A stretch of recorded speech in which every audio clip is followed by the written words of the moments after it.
Hello everyone, how are you? Yeah.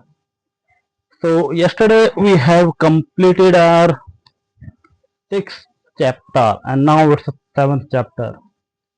Before that, let me remind you that we are on the challenge of 100-day reading challenge and it's the 7 days to improve our fluency or reading capacity.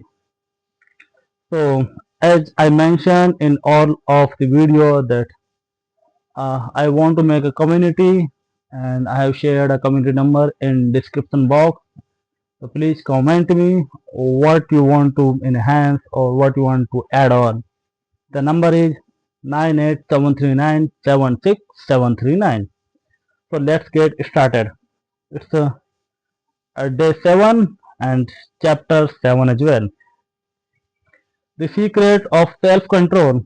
In 1971, as the Vietnam War was heading into its 16th year, Congressman Robert Steele from Connecticut and Morgan Murphy from Illinois made a discovery that stunned the American public.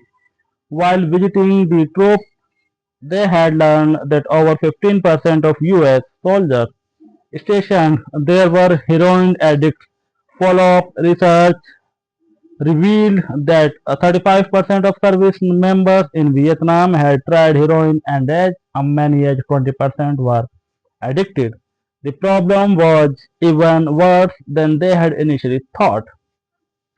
The discovery led to fluency of activity in Washington, including the creation of the Social Action Office of Drug Abuse Prevention under President Nixon of promote prevention and rehabilitation and to track addicted service members when they return home. Lee Robbins was one of the researchers in charge in a finding that completely upended the accepted beliefs about addiction. Robbins found that when soldiers who had been users returned home, only 5% of them became re-addicted within a year and just 12% relapsed within 3 years. In other words, approximately 9 out of 10 soldiers who used heroin in Vietnam eliminated their addiction nearly overnight. Compare this situation to that of a typical drug user. Someone becomes addicted at home or with friends, goes to a clinic to get clean, of which is devoid all of the environmental stimuli that promote their habit, then returns to habit old neighborhood with all of their previous cues that caused them to get addicted in the first place. It's no wonder that usually you see numbers that are the exact opposite of those in the Vietnam study. Typically, 90% of heroin users become re-addicted once they return home from rehab. The Vietnam studies run counter to many of our cultural beliefs about bad habits because it challenged the conventional association of unhealthy behavior as a moral weakness. If you are overweight, a smoker, or an addict, you have been told your entire life that it is because you lack self control. Maybe even that you are a bad person, the idea that a little bit of discipline would solve all our problem is deeply embedded in our culture. The people with the best self-control are typically the ones who need to use it the least. It's easier to practice self-restraint or when you don't have to use it very often. So, yes, perseverance, grit, and willpower are essential to success, but the way to improve these qualities is not by wishing you were a more disciplined person, but by creating a more disciplined environment. This Counter counterintuitive ideas makes even more sense once you understand what happens when a habit is formed in the brain. A habit that has been encoded in the mind is ready to be used whenever the relevant situation arises. Eventually, she quit smoking and avoided it for years. She had also stopped riding. Decades later, she hopped on a horse again and found herself craving a cigarette for the first time in forever. Once a habit has been encoded, the urge to act follows whenever the environment cues reappear. This is one reason behavior change techniques can backfire. Shaming off people with weight loss presentation can make them feel stressed, and as a result, many people return to their favorite coping strategy, overeating, showing picture of black-handed lungs to smoke leads to higher level of anxiety, which drives many people to reach for a cigarette. If you are not careful about cues, you can cause the very behavior you want to stop.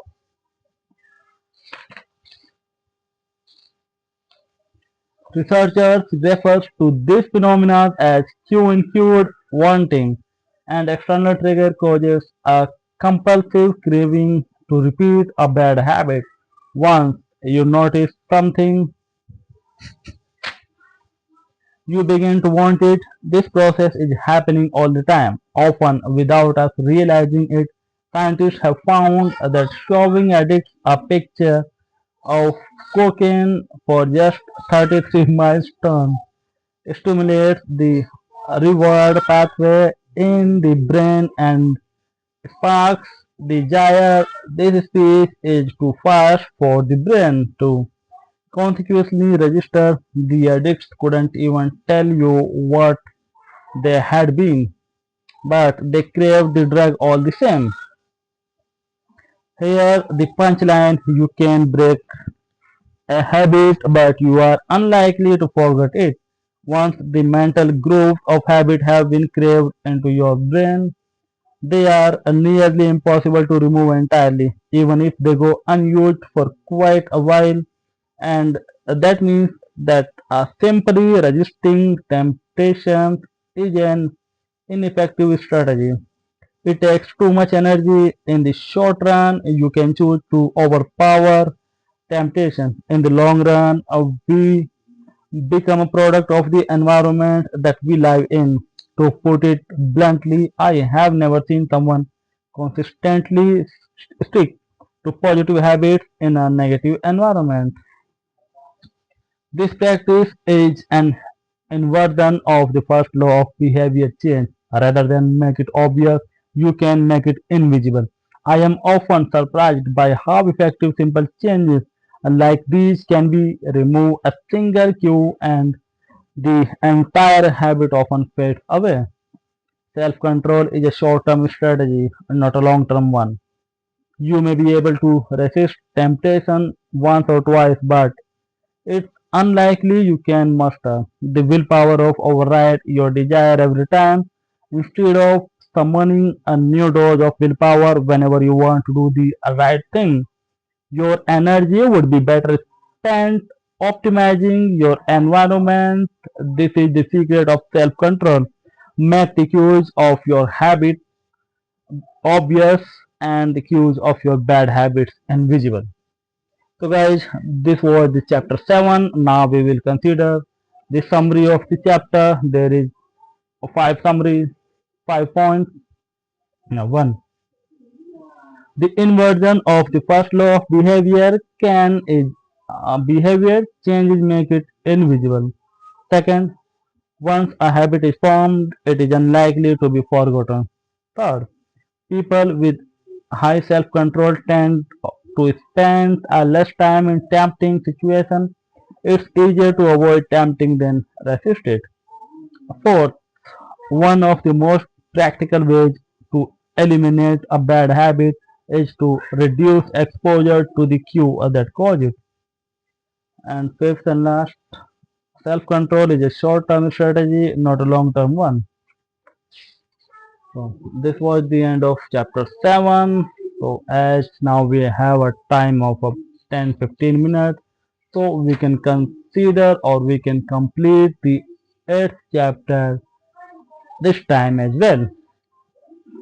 Okay, so chapter name is How to Make a Habit Irresistible. Chapter 8.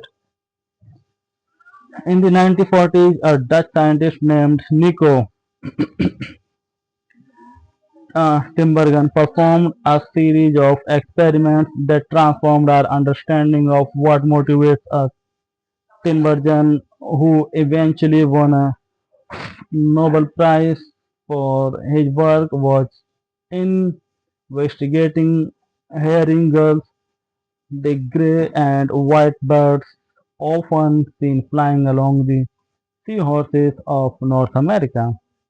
Adult herring gulls have a small red dot on their beak, and Timbergen noticed that newly hatched chicks would pick this spot whenever they wanted food. To being one experiment, he created a collection of fake cardboard beak, just a head without a body. When the parents had flown away, he went over to the nest and offered these dummy beaks to the chicks. However, when the teenagers saw the red spot on the cardboard beak, they peeked away just as if it were attached to their own mother. They had a clear performance of for those red spots if as if they had been genetically programmed at birth. Soon, Timberjan discovered that the bigger the red spot, the faster the chick peaked. Eventually, he created a beak with three large red dots on it. When he placed it over the nest, the baby birds went crazy with delight. They peeked at the little red patches as if it was the greatest beak they had ever seen. Timberjan discovered that the goose will pull any nearby round object such as a billiard, a ball, or a light bulb back into the nest. The bigger the object, the greater their response. One goose even made a tremendous effort to roll a volleyball back and sit on top, like the baby girls automatically taking at red dot. The gray-leg goose was following an instinctive rule. When I see a round object nearby, I must roll it back into the nest. The biggest the round object, the harder I should try to get it. Human are also prone to fall for aggregated version of reality. Junk food, for example, drives a reward system into a fridge. After spending hundreds of thousands of years hunting and foraging for food in the wild, the human brain has evolved to place a high value on salt, sugar, and fat. Such foods are often calorie dense and they were quite rare when our ancient ancestors were roaming the savannah. When you don't know where your next meal is coming from, eating as much as possible is an excellent strategy for survival. A primary goal is food. A primary goal of food scientists is to create products that are more attractive to consumers. Nearly every food in a bag, box, or jar has been enhanced in some way, if only with additional flavoring. Companies spend millions of dollars to discover the most satisfying level of crunch in a potato chips or the perfect amount of fish in a soda. Entire departments are dedicated to optimizing how a project feels in your mouth. A quality known as sensation. French fries, for example, are a potent combination. Golden brown and crunchy on the outside, light and smooth on the inside. Ultimately, such strategies enable food scientists to find the bliss point for each product. The precise combination of salt, sugar, and fat, the excited your brain and keep you coming back for more. The result, of course, is that you overeat because um, hypertablet foods are more attractive to the human brain. As Stephen Gwait, a neurologist who specializes in eating behavior and obsessed research, we have gotten too good at pushing our own buttons. Look around. Society is filled with highly engineered version of reality that are more attractive than the world our ancestors evolved in. Stores feature a manufactured with exaggerated hips and breasts to sell clothes. Social media delivers more like and phrase in a few minutes than we could ever get in the office or at home. Online porn splices together stimulating scenes uh, at a rate that would be impossible to replicate in real life. Advertisements are created with a combination of ideal lighting, professional makeup, and Photoshop edits. Even the model doesn't look like the person in the final image. These are the supernormal stimuli of our modern world. The exaggerated features that are naturally attractive to us and our instincts go wild as a result, driving us into excessive shopping habits, social media habits, phone habits, eating habits, and many others. If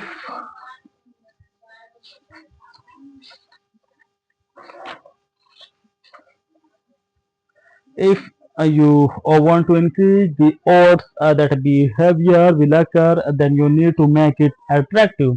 Throughout our discussion of the second law, our goal is to learn how to make our habits irresistible. When it is not possible to transform every habit into a supernormal stimulus, we can make any habit more enticing. To do this, we must start by understanding what a craving is and how it works. Scientists can track the precise movement a craving occurs by measuring a neurotransmitter called dopamine. The importance of dopamine becomes apparent in 1954 when the neurologist James Alt and Peter Milner ran an experiment that relieved the neurologist process behind craving and desire. In follow-up studies, other scientists also inhibited the dopamine releasing parts of the brain, but this time they squeezed little droplets of sugar into the mouth of the dopamine depleted rats. Their little red faces are lit up with pleasure green from the tasty substance. Even though dopamine was blocked, they liked the sugar just as much as before. They just didn't want it anymore. When other researchers reversed this process and flooded the reward system of the brain with dopamine, animals performed habits at breakneck speed. In one study, mice received a powerful hit of dopamine each time they poked their nose in a box. Within minutes, the mice developed a craving so strong they began poking their nose into the box 800 times per hour. For years, scientists assumed dopamine was all about pleasure. But now we know it plays a central role in many neurological processes, including motivation, learning and memory, punishment and burden and voluntary movement. When it comes to habit, the key takeaway is the dopamine is released not only when you experience pleasure but also when you anticipate it. Gambling addicts have a dopamine spike right before they place a bet, not after they win. Cocaine addicts at a sugar of dopamine when they see the power, not after they take it. Whenever you predict that an opportunity will be rewarding, your levels of dopamine spike in anticipation. And whenever dopamine rises, so does your motivation to act. Interestingly, the reward system that is activated in the brain when you receive a reward, this is one reason the anticipation of an experience can often feel better than the attainment of it.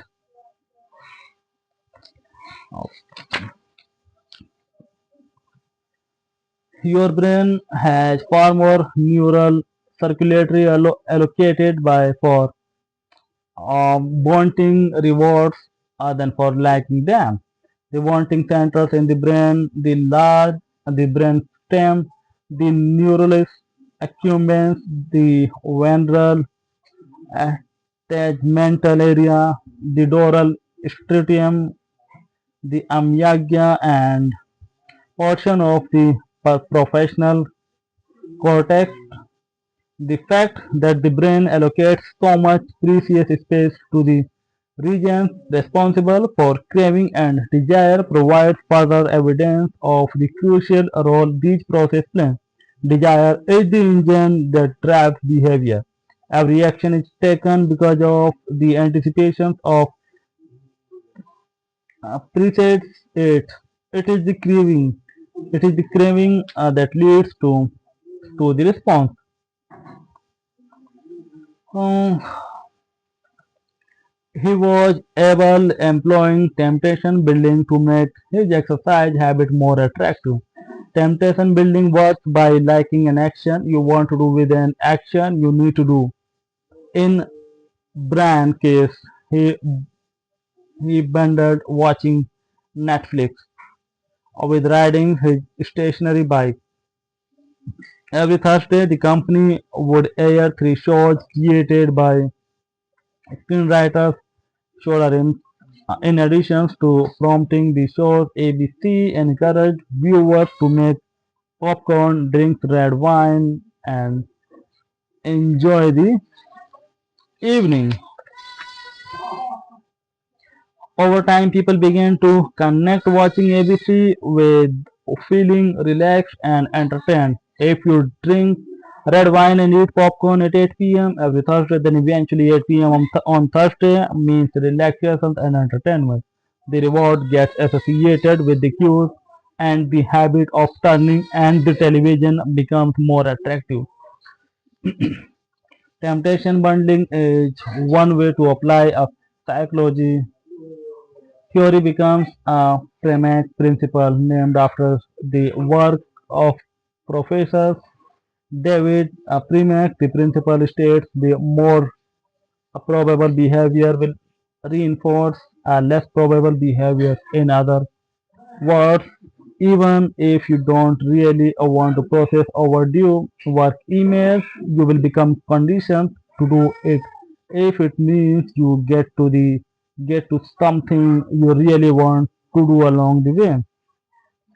The hope the hope is that eventually you will look forward to calling three clients or doing 10 burpees because it means you get to read at least sports news or check Facebook. Doing the things you need to do means you get to do the thing you want to do. We began this chapter by discussing supernormal stimuli, which are heightened version of the reality that increase our desire to take action. Temptation bundling is one way to create heightened version of any habit by connecting it with something you already want. Yeah, so this was the chapter 8, and now there is the summary of this chapter. There are five summary again. The first, the second law of behavior change is make it attractive. Second, the more attractive an opportunity is, the more likely it is to become habit forming. Third, habits are a dopamine driven feedback loop. When dopamine rises, so does our motivation to act. Fourth one, it is the anticipation of a reward and not the fulfillment of it that gets us to take action. The greater the anticipation, the greater the dopamine spike. And the fifth and last one is temptations. Bundling is one way to make your habits more attractive. The strategy is to pair an action you want to do with an action you need to do. So this was the chapter 8. Today we have completed chapter 7 and 8. Tomorrow we'll complete the chapter 9. So before I'll go goodbye to you, I want to again remind to you, please comment what you want to improve in my communication or my accent. Although it's nothing, but please comment. And also, if you want to really make a community like me and you as well, so we can help each other and um, enhance our communications or English speaking. So please comment me or message me on my community number. Number is 98739767739. WhatsApp me. If we have 10-20 people around Delhi NCR, we will definitely meet up on every week or once in a month. Goodbye.